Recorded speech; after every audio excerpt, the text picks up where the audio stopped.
When my son's wife looked me dead in the eye and said, "We got married yesterday," I felt something inside me shatter. Not my heart, that would come later. No, this was something deeper. It was the sudden, terrible understanding that the woman my son married had erased me from the most important day of his life, and he had let her.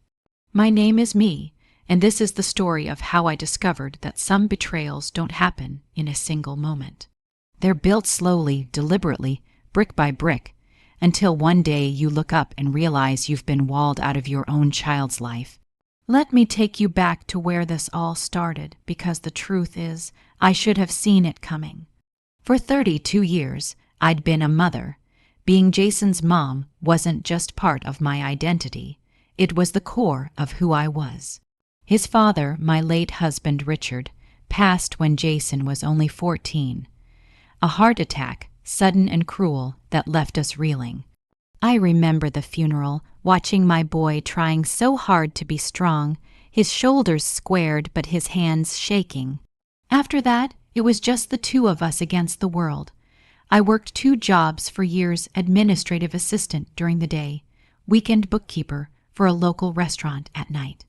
I watched other women my age take vacations, go to book clubs, date. I came home tired every night, checked Jason's homework, made sure he had everything he needed. I'm not saying this to claim sainthood. I'm saying it because it's important you understand. Jason wasn't just my son. He was my purpose. When he got accepted to State University, I cried for an hour. Happy tears, proud tears. I'd saved every penny I could, tucked away in an account Richard and I had started before he died. It wasn't enough for all 4 years, but it was enough for the first 2. Jason worked part-time for the rest, graduated with minimal debt. I was so proud of him I could burst. He got a good job right out of college, software engineering at a tech company downtown. 26 years old, his own apartment, his whole life ahead of him. We had dinner every Sunday without fail. It was our tradition. I'd make his favorite pot roast, and we'd sit at my kitchen table, the same one where he'd done homework as a boy, and talk about everything. His work, his friends, his dreams of one day starting his own company. Then, 2 years ago, he met Vanessa. I'll never forget the Sunday he brought her to dinner. She walked in wearing designer jeans and a blouse that probably cost more than my monthly grocery budget. Beautiful girl, I'll give her that. Dark hair pulled back in a sleek ponytail, perfect makeup, the kind of polish that comes from money. Jason was glowing. I'd never seen him look at anyone the way he looked at her. "Mom, this is Vanessa," he said, his voice full of nervous excitement. "Vanessa, this is my mom, Me. It's so nice to finally meet you, Mrs. Parker," Vanessa said, extending her hand. Her grip was firm, her smile bright. "Jason talks about you constantly. I liked her that first day." How could I not?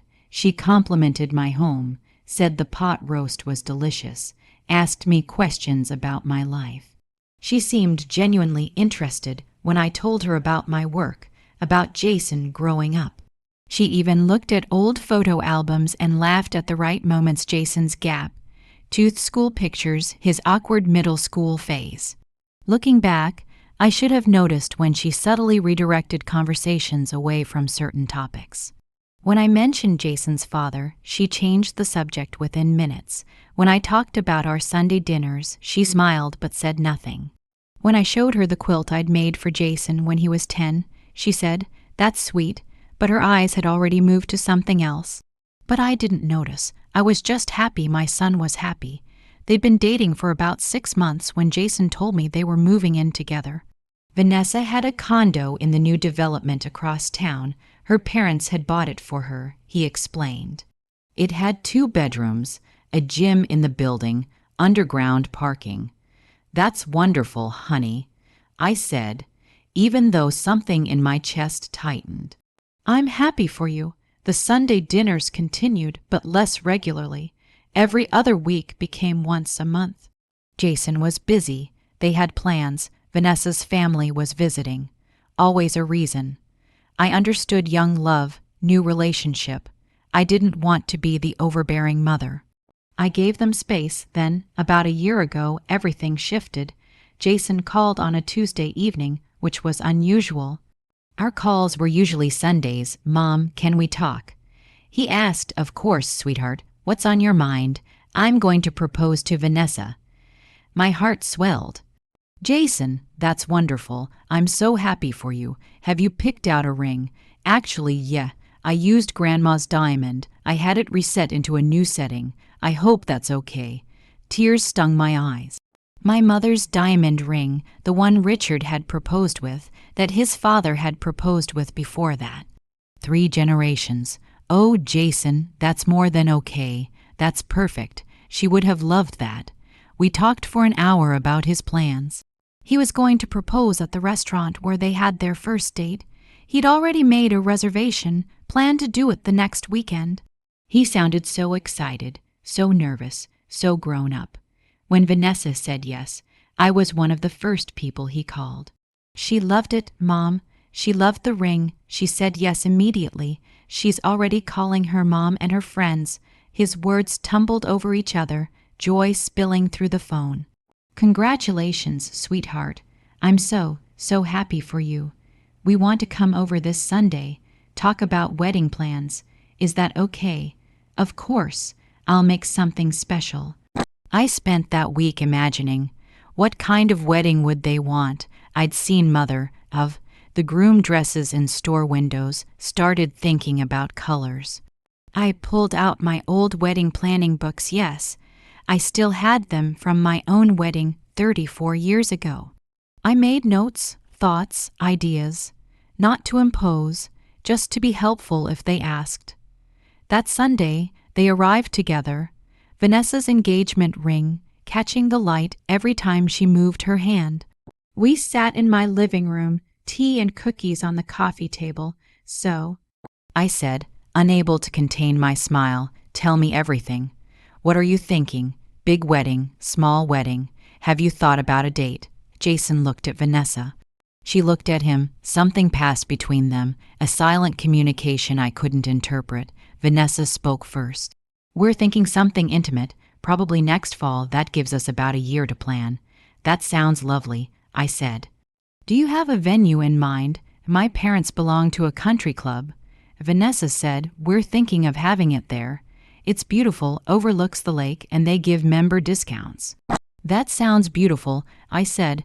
I hesitated, then added, you know, if you need any help with costs, I have some savings. Oh, that's sweet, Mrs. Parker. Vanessa interrupted, but my parents are covering everything, they insist. Something in her tone made me feel small. Not her words, they were generous, practical. But something underneath, I pushed the feeling away. Well, that's wonderful of them, I said. So, have you thought about colors, flowers? For the next hour, Vanessa talked.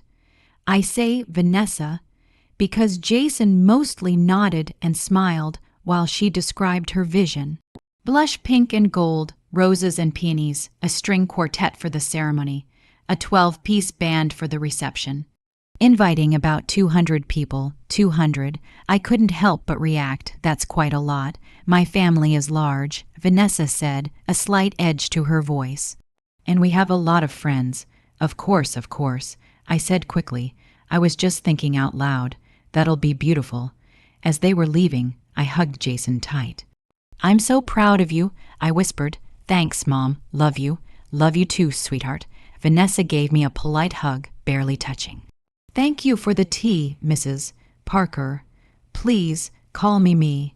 Thank you, Me. After they left, I sat in my quiet house and felt unsettled without knowing why. The months that followed were strange. I'd text Jason about the wedding, ask if they needed anything, offer to help with planning. His responses were brief. Thanks, Mom. V has it under control. V's mom is helping with most of it. We're good, don't worry. I tried not to take it personally. Vanessa was the bride. Of course, she was the one doing most of the planning. Her mother was more connected to vendors, venues, that world. I was just the groom's mother. My role was smaller. I accepted that. but I couldn't shake the feeling that I was being kept at arm's length. I bought every bridal magazine I could find. I wasn't trying to interfere. I just wanted to understand what they were planning so I could be supportive. I bookmarked articles about Mother, of the groom etiquette, what my responsibilities were, what I should expect. One article said the groom's mother typically hosts the rehearsal dinner. I mentioned this to Jason during one of our increasingly rare phone calls. "Oh," he said, sounding uncomfortable. "Actually, Vanessa's parents want to do that too. They're hosting it at the club the night before." "Oh, okay, that's fine. You'll be there, of course." He added quickly, "I'll send you the details." Of course, I wouldn't miss it. Another article said the groom's family typically submits a guest list. I carefully made a list. My sister Linda and her husband, my cousin Robert and his wife, a few close family friends who'd known Jason since he was born, watched him grow up. 15 people total. I emailed the list to Jason. He called me 2 days later. "Mom, about the guest list." "Is something wrong?" "I try to keep it small. I know you're planning a big wedding." "It's not that. It's just, Vanessa and her parents have a lot of guests they need to invite. Family, friends, business associates of her dad's. We're kind of tight on space." And my throat felt tight. "How tight? Could you maybe cut it down to, like, 5 or 6 people, a 5 or 6 out of a 200-person wedding?" "Jason, these are people who have known you your whole life. Mrs. Chen used to babysit you. Robert taught you to fish." "I know, Mom, I know, but we have to make cuts somewhere, and Vanessa's side has a lot of people who are kind of expected to be there." I sat with the phone pressed to my ear, blinking back tears. "What about Aunt Linda? She's your only aunt, your father's sister." A long pause. "Yeah, of course Aunt Linda can come. And Uncle Tom, that's 2. Can you pick 3 or 4 more?" I picked Linda and Tom, Robert and his wife Mary, and Mrs. Chen, because she'd loved Jason like a grandson, had come to every one of his school plays, baseball games, helped me when I was drowning in work and parenting alone. 5 people. Out of all the people who'd been there for us, for him, only 5. "Thanks for understanding, Mom," Jason said, and I heard the relief in his voice. "Sure, sweetheart, of course." After that call, I sat in my kitchen for a long time. The house was quiet. Too quiet. I looked at the photo on the fridge. Jason at his college graduation, cap and gown, arm around me, both of us grinning. That had been 4 years ago, the same year I'd thought we'd always be this close. The wedding was still 8 months away. I told myself I was being sensitive. Every bride wanted her dream wedding. Compromises had to be made. It wasn't personal, but it felt personal. I decided to do what I could. I couldn't host the rehearsal dinner or invite my loved ones, but I could be the best mother of the groom possible. I went dress shopping with purpose. I found a beautiful navy dress, elegant and appropriate, not too flashy, not too plain. I bought new shoes, got my hair professionally colored for the first time in years, covering the gray I'd learned to ignore.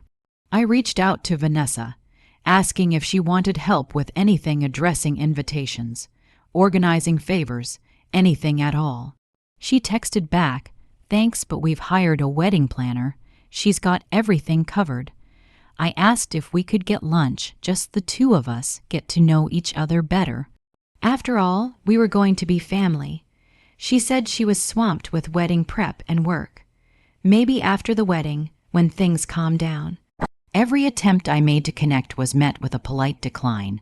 Not rude, never rude, just deflection. The months crawled by, fall approached.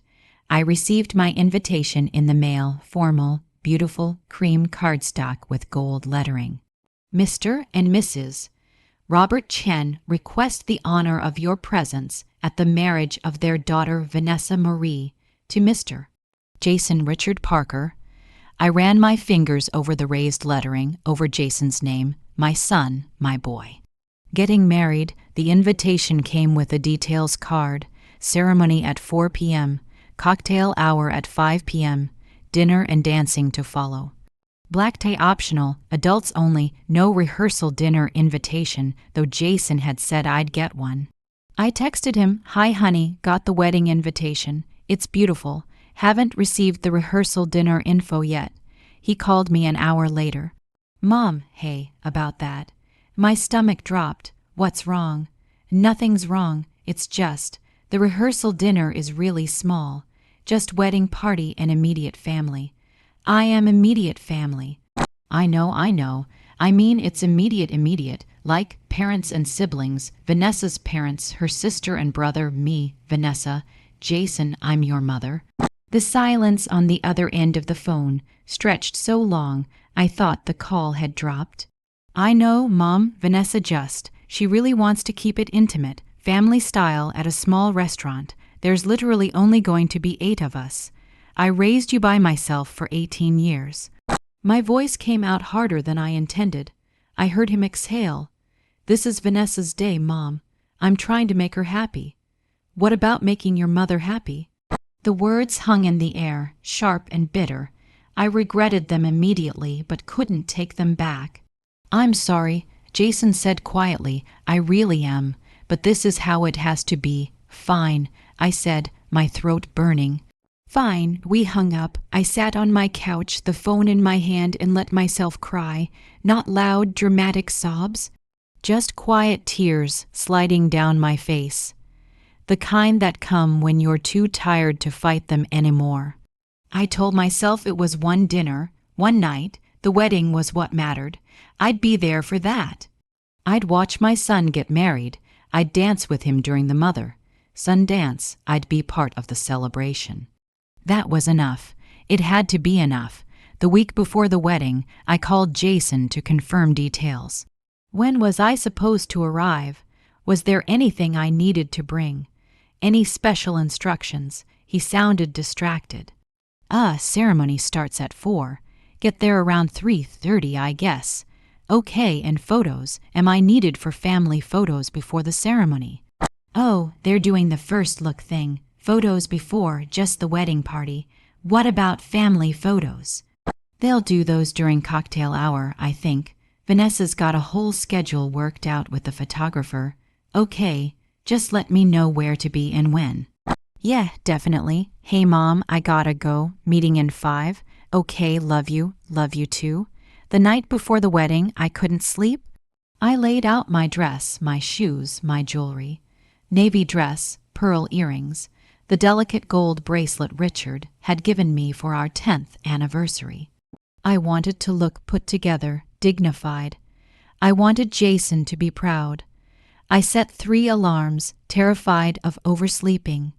I didn't. I was awake before the first one went off, light barely breaking through the curtains. I took my time getting ready. Did my makeup carefully. Not too much, just enough to look polished. My hands shook slightly as I fastened the bracelet. I looked at myself in the mirror. 56 years old, laugh lines around my eyes, but still recognizable as the young woman who'd married Richard, who'd become a mother, who'd survived being widowed. "You've got this," I told my reflection. "It's your son's wedding day. Be happy." I drove to the country club, arriving at exactly 3:30. The place was stunning. Sprawling white building, manicured lawns rolling down to the lake. Late afternoon, sun painting everything gold. Cars were already filling the parking lot, women in elegant dresses and men in suits making their way toward the entrance. I walked in, clutching my small purse, looking for someone I knew. I spotted Linda near the guest book. "Me?" She hugged me tight. "You look beautiful. How are you holding up?" "I'm good," I said, forcing a smile. "Excited, emotional. Of course you are. Your baby's getting married." She squeezed my hand. We found our seats left side for the groom's family.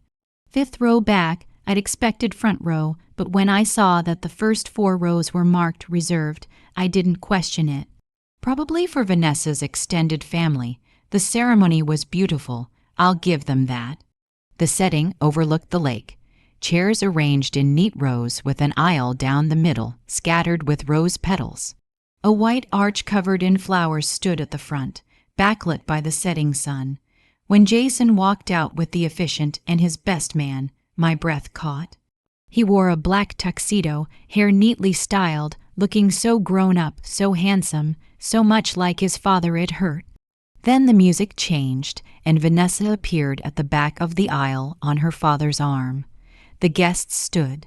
She looked like something from a magazine white dress that fit perfectly, long veil trailing behind her, bouquet of white roses and peonies. She was radiant. I watched Jason's face as he watched her walk toward him. Pure joy, pure love, and I felt happy for him. Despite everything, I felt happy. The ceremony was short, traditional.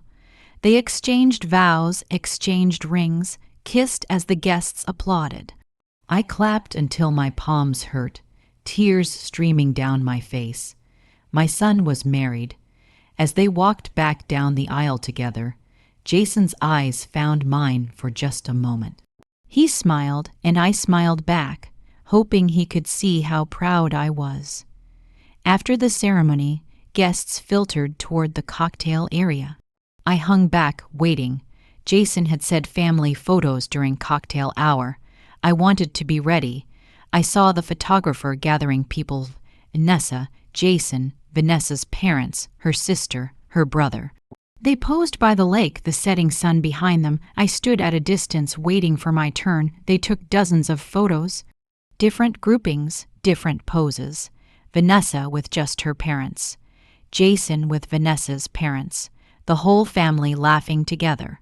I waited. After about 20 minutes, they started to break up. I approached Jason. "Honey, do you want to get some photos? Just you and me." He looked surprised, like he'd forgotten I was there. "Oh, Mom, yeah, maybe later. We need to get to cocktail hour, greet people. It'll just take a minute," I said, trying to keep my voice light. Vanessa appeared at his elbow. "Babe, we need to go. Your college friends are here." "Right, yeah." He looked at me apologetically. "Later, okay, Mom." They walked away together, Vanessa's hand in his, before I could respond. I stood there in my navy dress and my careful makeup, alone by the lake. Linda found me a few minutes later. "You okay?" "Fine," I said brightly, just taking in the view. "It's beautiful here." She gave me a look that said she didn't believe me but didn't push. "Come on, let's get a drink." The reception was in the club's main ballroom, high ceilings, chandeliers, round tables with floor, length tablecloths and elaborate centerpieces. A card directed me to table 12. Linda and Tom were there, Robert and Mary, Mrs. Chen, my 5 people. Table 1, right in front of the head table, was Vanessa's parents and grandparents. Tables 2 through 4 were extended family on Vanessa's side. Table 5 was Jason's groomsmen and their dates. Table 12 was at the back, near the hallway to the bathrooms. "This is nice," Linda said with forced cheer, looking at our table. "We can talk without being in the middle of all the noise." I appreciated her trying, but we both knew. This wasn't the groom's mother's table.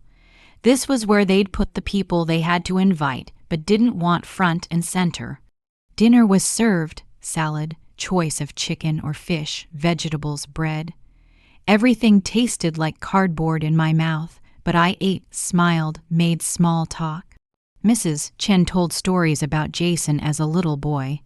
Robert talked about the time he took Jason fishing, and Jason accidentally hooked Robert's hat. We laughed, it was nice. Then came the toasts. Vanessa's father stood first. "My daughter has brought so much joy to our lives," he began. He talked about Vanessa's accomplishments, her kindness, her beauty.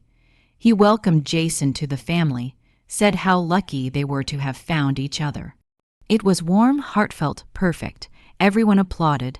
The best man went next. Funny stories about Jason in college, tales of late night coding sessions and video game tournaments.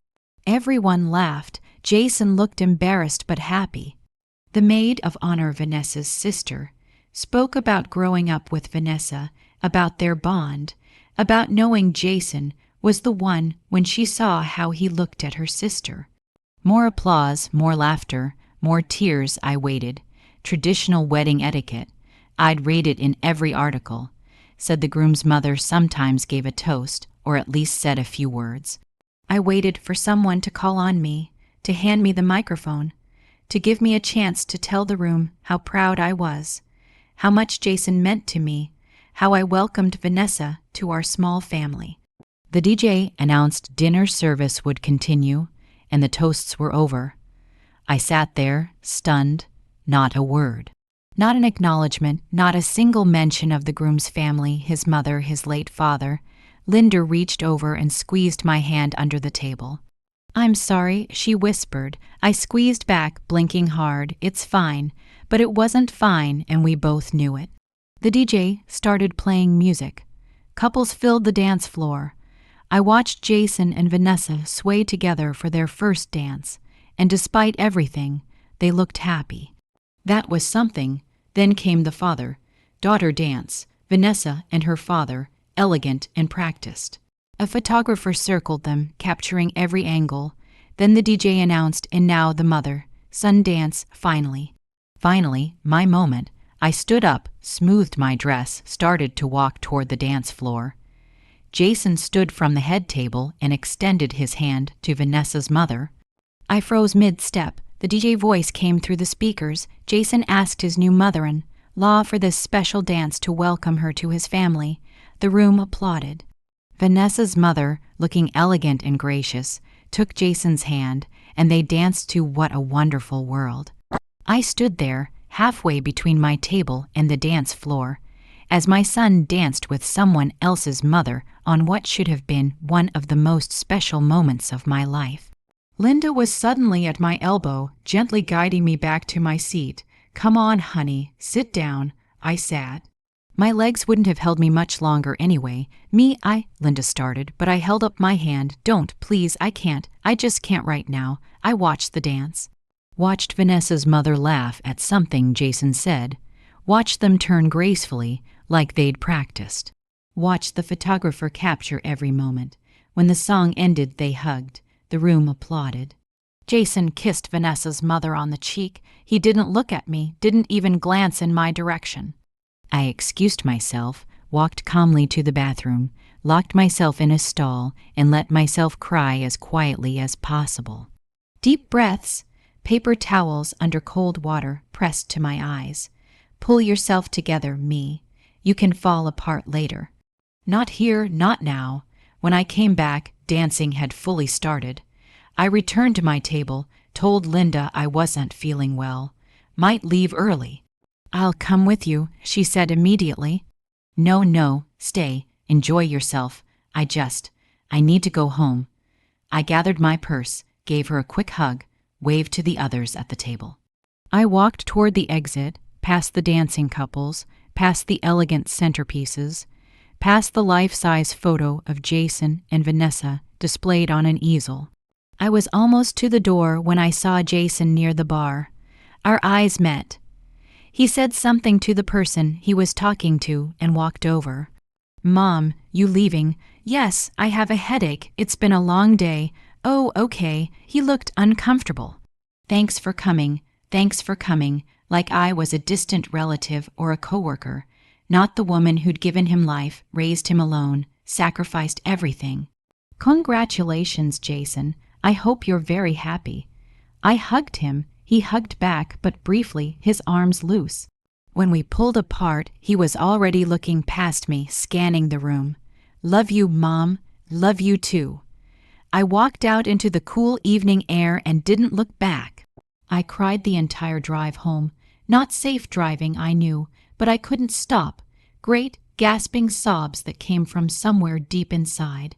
All the emotions I'd held in for months, the feeling of being pushed aside, dismissed, erased, came flooding out.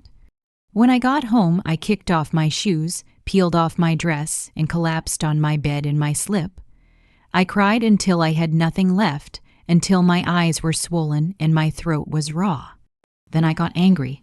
It started as a small flame in my chest and grew. How dare they? How dare he? I'd given everything, to make sure Jason had a good life. I'd worked myself to exhaustion. I'd missed opportunities for my own happiness so he could have his. And this was how he repaid me, by making me an afterthought at his own wedding.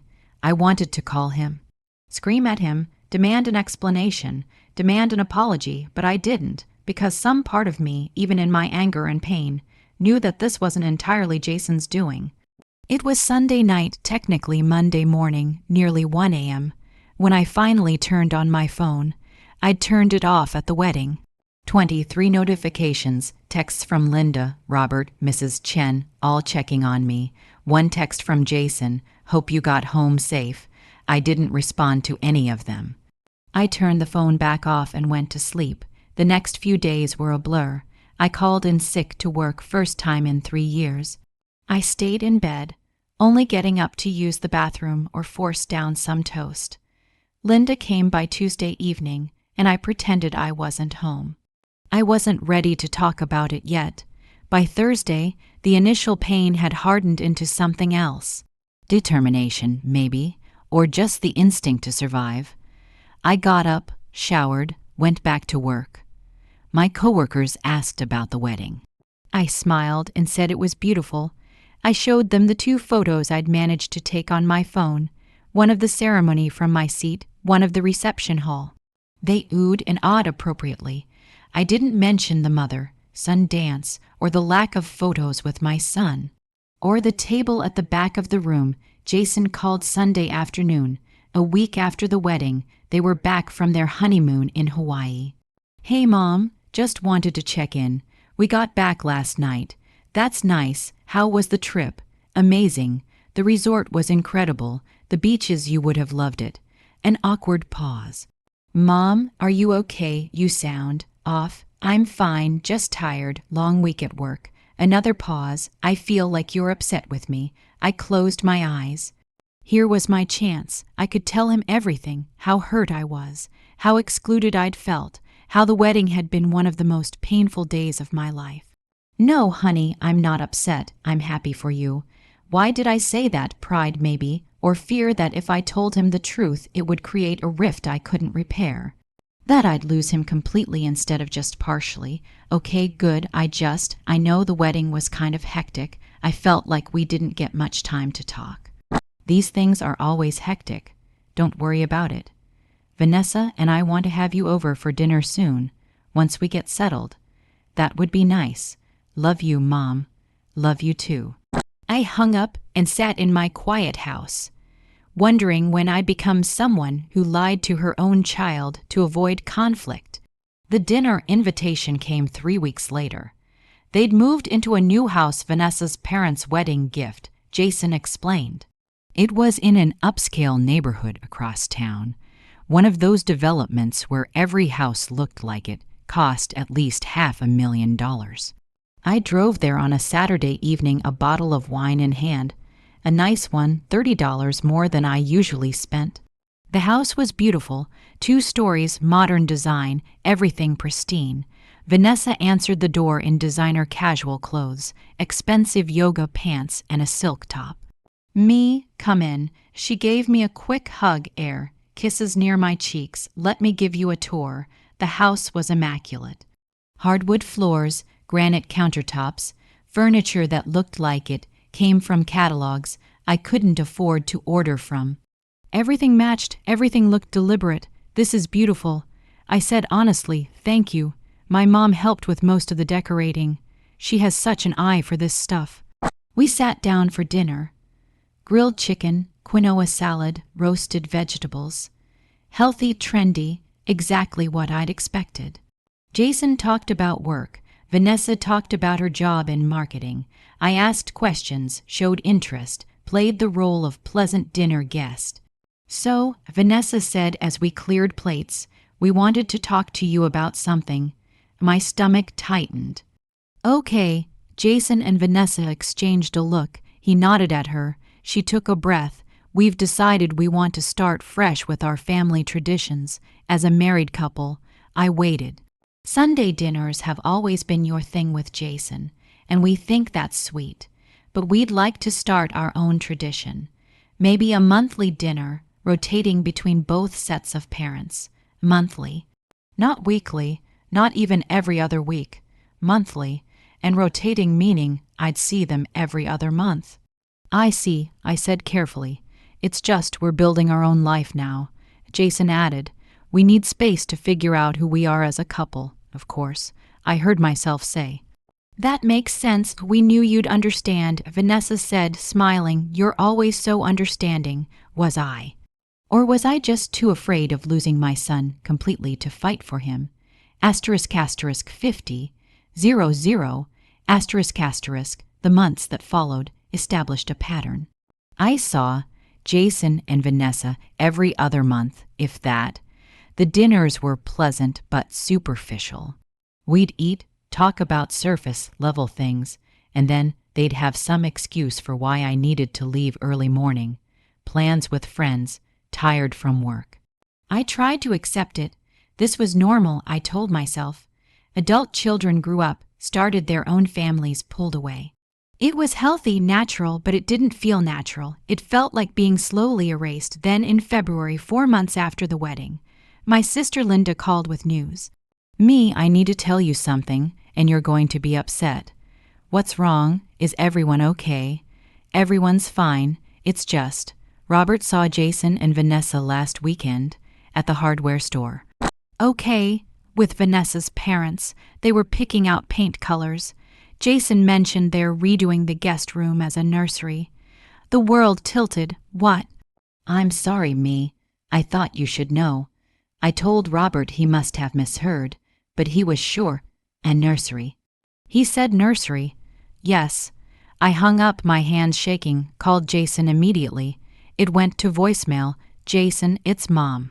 Call me back, please. It's important. He called 2 hours later. Hey, Mom, what's up? Your message sounded urgent. Are you and Vanessa pregnant? Silence. Then, who told you? That's not an answer. Mom, are you pregnant? Yes or no? Vanessa's pregnant, yes. About 3 months. 3 months. They'd known for at least 6 weeks, probably longer, and they hadn't told me. When were you planning to tell me?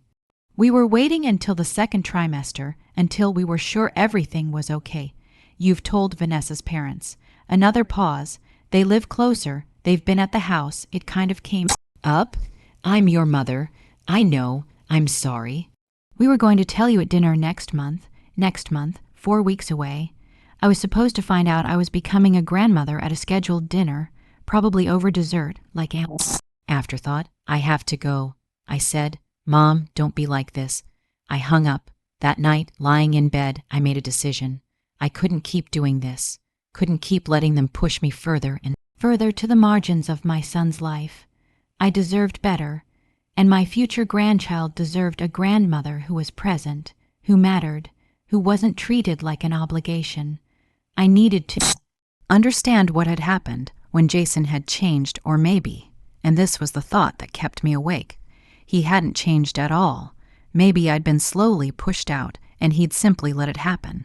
I started paying closer attention, looking for clues. I followed Vanessa on social media, something I'd never done before, wanting to respect their privacy. Her Instagram was public. Photos of their house, their trips, their life together. Photos of Vanessa with her mother, shopping for baby items. Photos of Jason with Vanessa's father at a basketball game. One photo stopped me cold. Jason, Vanessa, and both of Vanessa's parents at a restaurant. The caption, Sunday dinner with the fam, read, Sunday dinner, our tradition, the one they said they needed to give up to build their own life. They hadn't given it up. They'd replaced me. I scrolled further, more photos. Jason and Vanessa at Vanessa's parents' lake house. Christmas with Vanessa's family. I'd spent Christmas alone, told that they were keeping it low-key this year. Jason's birthday dinner at an expensive restaurant, surrounded by Vanessa's family. I'd been erased, not accidentally, not naturally, deliberately. But what I didn't understand was why. What had I done? When had I become someone they needed to exclude? Then I found it. A photo from 2 years ago, early in Jason and Vanessa's relationship. A group photo at some event. The caption was from one of Vanessa's friends. V finally found a guy with no family drama raising hands, no family drama. I read it 3 times, each time feeling like I'd been punched. I clicked on the friend's profile, found more photos from around that time. One showed Vanessa and 3 friends at brunch, and though I couldn't see the caption in the preview, I clicked through. Vanessa giving us the full rundown on her new man. The fact that it's just him and his mom and no crazy in-laws. Winning, just him and his mom, not him and his wonderful mother, not him and his supportive family, just his mom, like I was the bare minimum of family obligation, the unavoidable attachment that came with Jason. I kept digging, hating myself for it but unable to stop. I found a blog post from a wedding planning website where brides shared their experiences. The username was Vanessa M 2022. I clicked on it, my heart pounding. Anyone else dealing with having to include the groom's family when you don't really connect with them? His mom is sweet, but we just have nothing in common, and honestly, I find her I don't know, needy. She keeps trying to be involved in everything, and it's exhausting. Thankfully, my fiancé is understanding and willing to set boundaries. The post was from 6 months before the wedding. Needy. She thought I was needy for wanting to be part of my son's wedding, for wanting to maintain our Sunday dinner tradition, for wanting to know I was going to be a grandmother. I was needy. I closed my laptop and sat in the dark living room for a long time. Then I opened it again and started making a plan. I spent the next 2 weeks gathering information, not to be vindictive. I want you to understand that, but to understand the full picture of what had been done to me. And more importantly, what I was going to do about it. I printed out every social media post, every photo, every caption that proved I'd been systematically excluded. I made a timeline when things changed, when the distance grew, when I went from being an integral part of Jason's life to an afterthought. I also did something I'd never done before. I called Vanessa's mother, Mrs. Chen. This is me, Jason's mother. Oh, hello, me. Her voice was polite but confused. Is everything all right? I was hoping we could meet for coffee, just the 2 of us. A pause. Is this about the baby? Because Vanessa wanted to tell everyone together. It's not about the baby specifically. It's about our children. I think we should talk. We met at a coffee shop halfway between our houses. She arrived looking polished and put together, designer handbag, subtle jewelry. We were the same age, but she looked like she belonged to a different tax bracket entirely. Thank you for meeting me. I said, of course. She stirred her latte, looking uncomfortable. What did you want to discuss? I need to understand something. Have I done something to offend you or your family? She blinked. What? No. Why would you think that? Because I've been excluded from almost every aspect of my son's life since he married your daughter. The wedding, the pregnancy announcement, family dinners. And I'm trying to figure out if it's something I did or if it's something else. She shifted in her seat. Me, I think you're being a bit dramatic. Am I? I sat at the back of the wedding. I wasn't in any family photos. There was no mother-son dance for me. I found out about my grandchild from my sister's husband. So please tell me where I'm being dramatic. Her face flushed slightly. She looked away.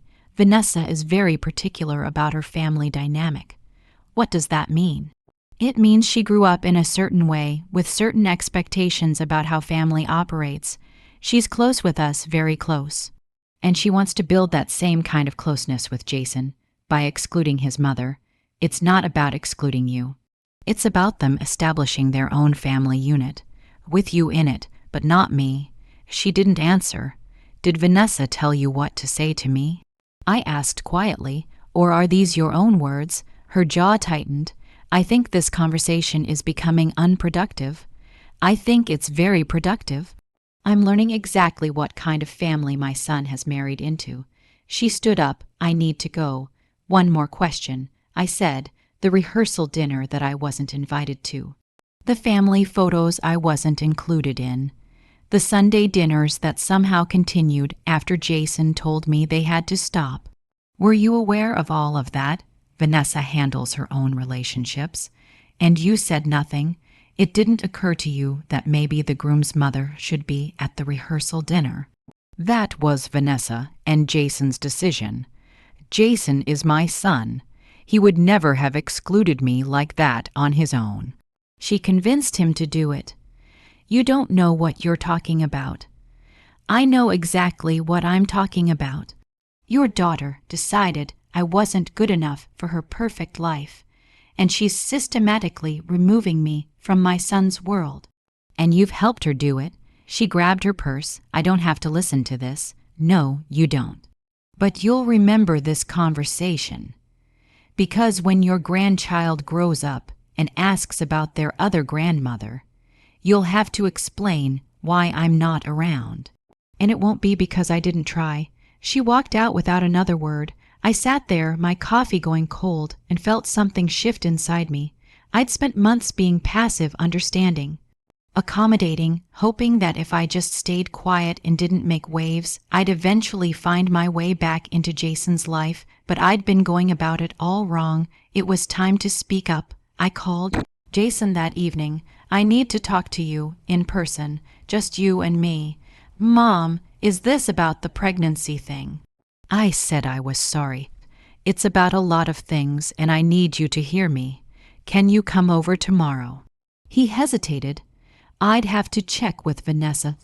Jason Richard Parker, I am your mother, and I am asking you to come to my house tomorrow for a conversation. Vanessa can spare you for one afternoon. The use of his full name, something I hadn't done since he was a teenager, seemed to shake him. Okay. Yeah, I'll come over tomorrow, around 2. That's fine. He arrived at 2:15 looking nervous.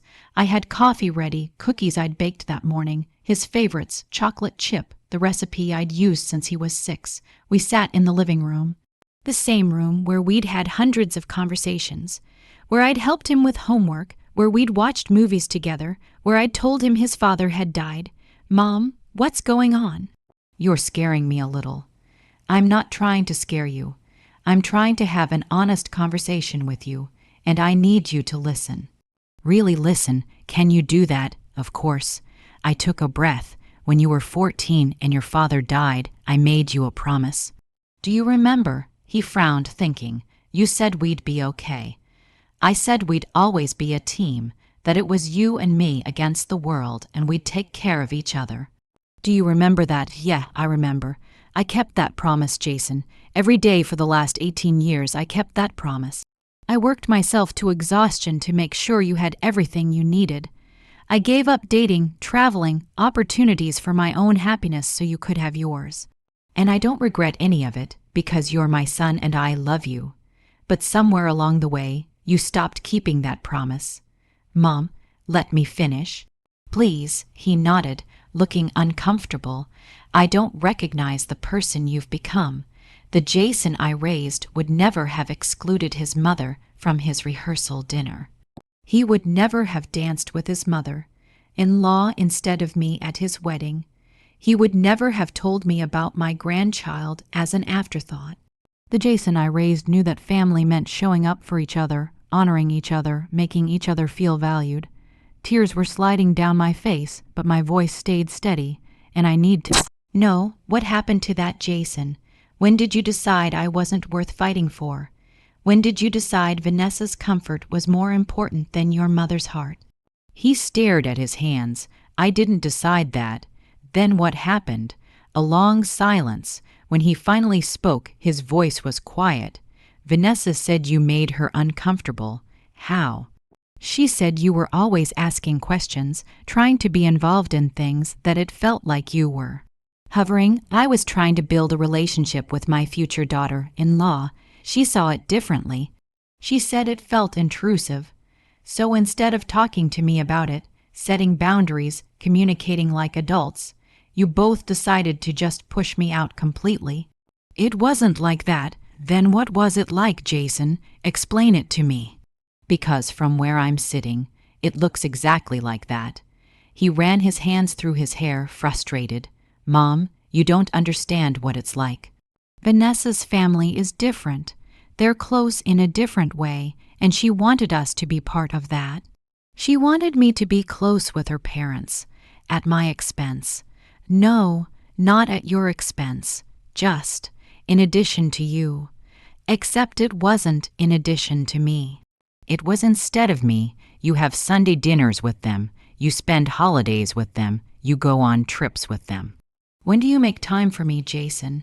He didn't answer. I met with Vanessa's mother yesterday. I continued. I asked her directly if I'd done something to offend them. And you know what I learned? That Vanessa decided from the beginning that I wasn't going to be a significant part of your lives together. That she wanted her family to be your primary family, and you let her do it.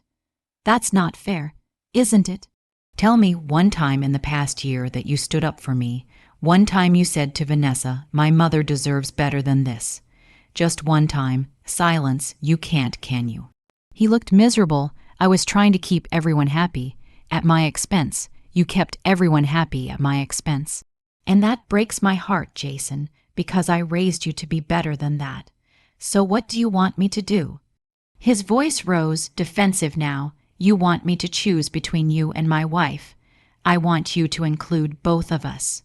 I want you to set boundaries with Vanessa about how your mother is treated.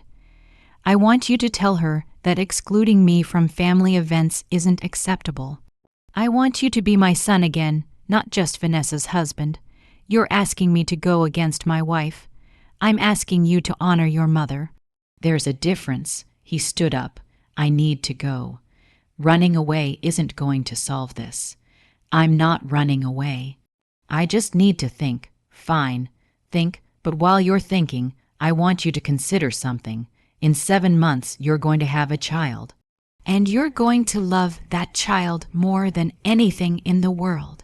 And if anyone tried to push you out of that child's life, told your child that you weren't important, made your child choose between you and them, you would fight like hell. Wouldn't you? He stared at me, so ask yourself why you're not fighting for me.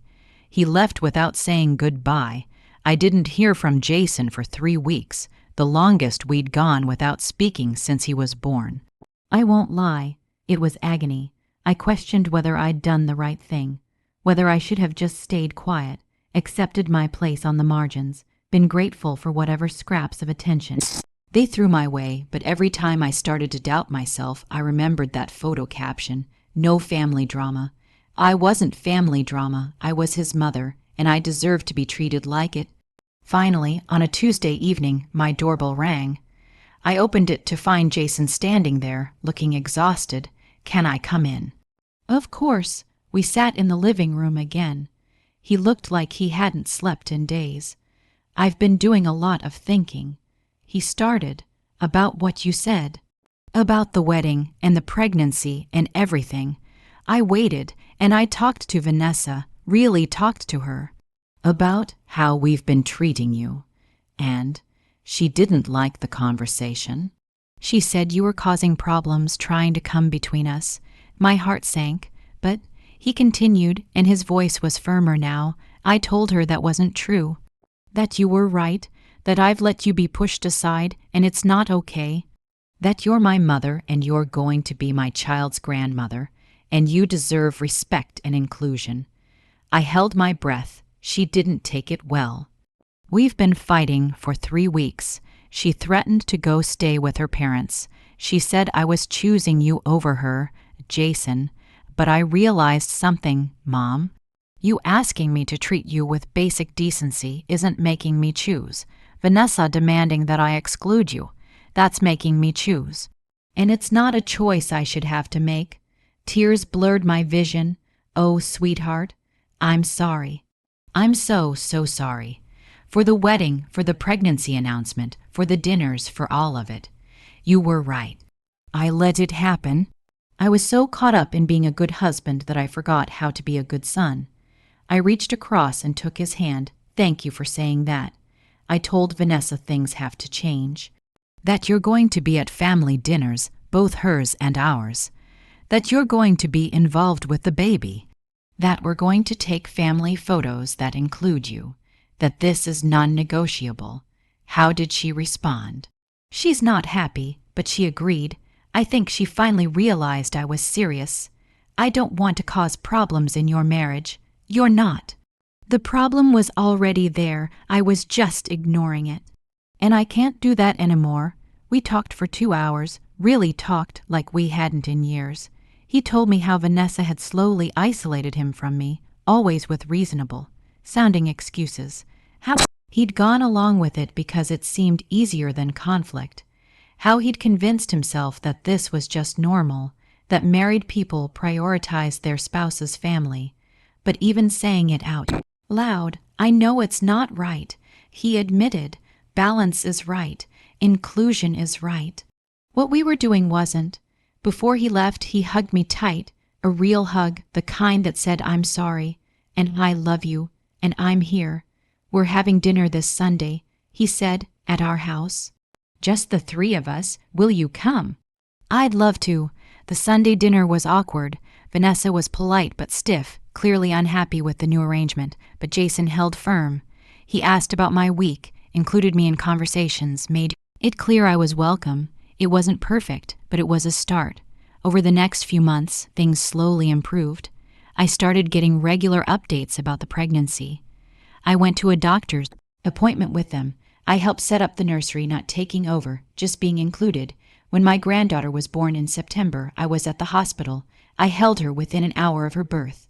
She was perfect, tiny and pink and absolutely perfect. Jason named her Grace, Grace me, after you, Mom, he said, tears in his eyes, so she'll always remember the strength and grace her grandmother showed, even when it would have been easier to give up. I cried, happy tears this time. Vanessa and I will never be close. I've accepted that, but we've reached a civil understanding. She knows I'm not going away, that I'm part of this family whether she likes it or not, and Jason makes sure that's honored. Looking back now, I realized something important. For months, I thought I was being kind by staying quiet, by accepting whatever they were willing to give me. But kindness to others at the expense of yourself isn't kindness. It's self-abandonment. Standing up for myself, demanding the respect I deserved wasn't mean or selfish. It was necessary, because if I hadn't spoken up, I would have lost my son completely, and my granddaughter would have grown up barely knowing me. Sometimes, love means being uncomfortable. It means having hard conversations. It means saying this isn't acceptable, even when you're terrified of the response. I learned that silence doesn't mean peace. It just means someone's voice is being suppressed. If you're going through something similar, if you're being pushed aside, dismissed, treated as an afterthought, I want you to hear this. You are allowed to speak up. You are allowed to demand better. The people who love you will hear you, and the people who don't, well, at least you'll know where you stand. My relationship with Jason isn't exactly what it was before Vanessa. It's changed, evolved, become more complicated, but it's real, and it's honest, and I see my granddaughter twice a week. That's enough. That's everything. My name is me. And this was my story. Thank you for listening. If you've experienced something like this, please share your story in the comments. Sometimes just knowing we're not alone makes all the difference. Remember, every story has a lesson, and yours might just be beginning. Thank you for staying with me till the very end. Now take a moment and ask yourself, if you were in this person's place, what would you do? Please share your answer in the comments. I truly value every voice and read each one. Also, let me know where you first heard this story. If stories like this touch your heart, don't just watch. Support the channel, like the video and subscribe, because many more real life stories are waiting for you. With heartfelt greetings, until next time.